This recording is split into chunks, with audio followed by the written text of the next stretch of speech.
السلام عليكم ورحمة الله وبركاته. ازيكم يا حبايبي؟ عاملين ايه؟ كل سنة وانتم طيبين. لسه مكملين غدا، يعني افطار رمضان كل يوم مع بعض ان شاء الله. بندي لبعض افكار. النهاردة قلت هعمل يخني لحمة، يعني ليه لحمة ببصل. دوت دي لحمة من اي، يعني من الحتة اللي بتحبها طبعا من الجزار. بس اللحمة دي يعني ما خدتش معايا سوا كتير. انا عندي حتتين سمين كانوا جايين معاها، قطعتهم صغيرين كده، يا دوبك شوحتهم ينزلوا بس السيلة بتاعهم، وحطيت معلقة سمنة وحطيت عليها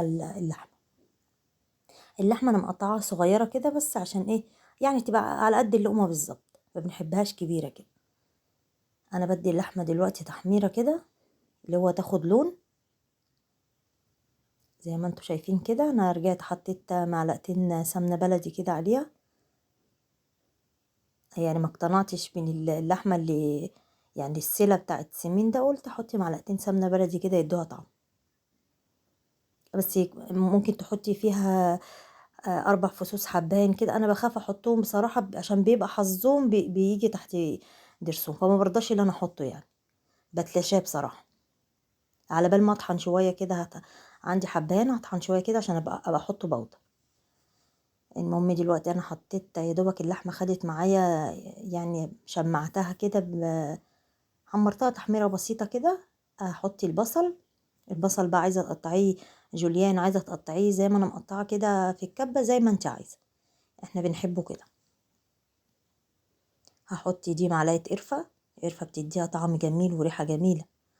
وهحطي فلفل اسود، انا حطيت في الاول فلفل اسود، هرجع احطي تاني. و... ودول محبة نص معلقة جنزبيل، بس مش هحط حاجة اكتر من كده تاني. والملح طبعا مش هحطه دلوقتي، لما اللحمة تستوي. انا مع البصلايه طحنه ضربه معاها قرن فلفل، اللي هو الفلفل الحراق ده، بس مش حامي قوي، يعني هو يعني وسط، ولا حامي قوي ولا ان هو ايه، بارد يعني.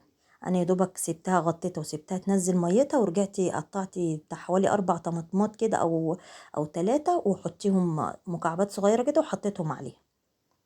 الطماطم دي بقى بتدي طعم جميل برضو، جربيها كده وشوفي هتعجبك ولا لا، بس والله كان طعمها زي العسل.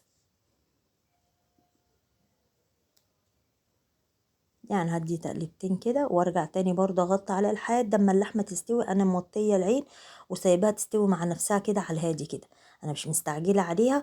فاضل حوالي ساعه على الفطار بس، يعني ان شاء الله باذن الله هتستوي معاك. هي استوت معايا وبقت زي الفل. بص الطماطم عملت فيها ايه، طعمها بقى مش قادره اقول لكم عامل ازاي، وريحتها جميله. خلاص هنا اذان المغرب اذن خلاص، انا بغرف معاك اهوت. وكان عندي حله ورق عنب في التلاجة، رحت مطلعاها وانا بسلق لحم، بس ما رضيتش اطول عليكم. الفيديو ده هعمله ان شاء الله لو ربنا اداني عمر، يعني هعمل فيديو للخير كده ان شاء الله، تكونوا معايا باذن الله يا رب. انا بوريكم بس اللحمه عشان انا بس ماسكه الطبق مش عارفه اقطعها بايديا الاتنين. فهكمل لكم الفيديو بتاع اللحمه ده بكره باذن الله لو ربنا اداني عمر. وكان عندي زي ما قلت لكم دقيقه ورق عنب، آه، سقيتها من الشوربة بتاعت اللحمة اللي انا سلقتها ديت، واستوت معايا الحمد لله. وعملتي بابا غنوج، انا محبتش اللي انا اعمله معاكم تاني، عشان بابا غنوج انا عملته كذا مرة في القناة. بصوا اللحمة معايا كده عاملة زي البسبوسة كده، وطي عليها وسيبها تستوي مع نفسها. وده كان فطارنا النهاردة، يا رب يعجبكم، وحاجة بسيطة كده، وكل سنة وانتم طيبين وبخير يا رب، ورمضان كريم علينا كلنا يا رب، اللهم امين. انا حبيت اجرنش الطبق كده، حطيت بقدونس، ويا رب يعجبكم. السلام عليكم ورحمة الله.